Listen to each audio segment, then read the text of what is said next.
Breaking news that's just coming in. Team India captain Mahendra Singh Dhoni will not play the 4th and the 5th matches of the one-day series against Sri Lanka. The Indian skipper is doubtful for the first test against Australia. Again, because of this injury, the selectors have included KL Rahul and Karan Sharma for the squad to Australia for the 4-match test series. Now, the Indian team for the tour of Australia will have 2 new faces. According to sources, Karnataka opener KL Rahul and Karan Sharma have been included in this team. Dhoni will be out of the entire one-day series against Sri Lanka. He could also miss the first test in Brisbane on the 4th of December.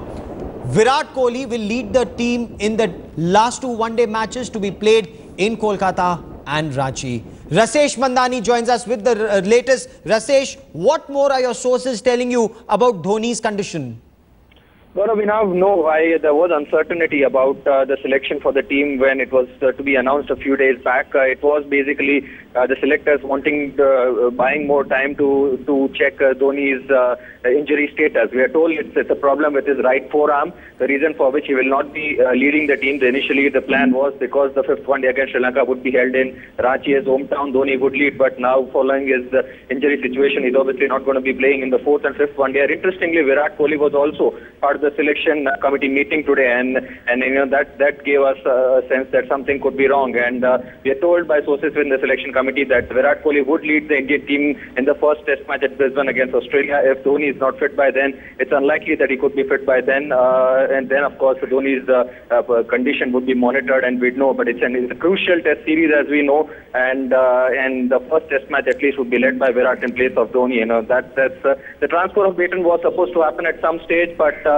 this situation with Dhoni's injuries obviously given Virat an opportunity, and Dhoni, a crucial cog in the wheel in the Indian test team, would be missing out in the first test match. Okay, the transfer of Baton is temporary, Nikhil.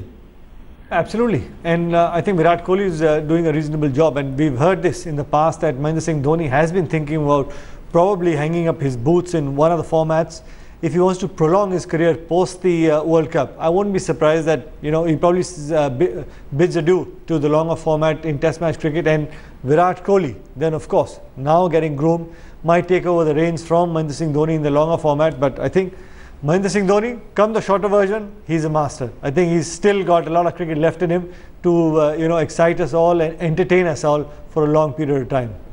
One of the best finishers, the way Dhoni takes on, and especially when it's required. But at this time, even the new generation is being groomed very well. The fact that Virat performed so extremely well yesterday, fastest 6,000 in ODI. What does this indicate about the Baton actually being transferred to the next generation? Well, I guess, you got to give credit where it's due, Gaurav. With this selection committee, I think they're doing a fantastic job. They've got a certain sort of vision in mind, and they realize, nothing is permanent. But if those changes need to be made, you might as well start grooming some youngsters or where you think in terms of leadership or even for batting, middle order or whatever. Give the chances as quickly as possible, groom the youngsters so that the gap from the domestic cricket to international cricket is not too big. You need to look to bridge that gap, and I think the selection committee has just been able to do that.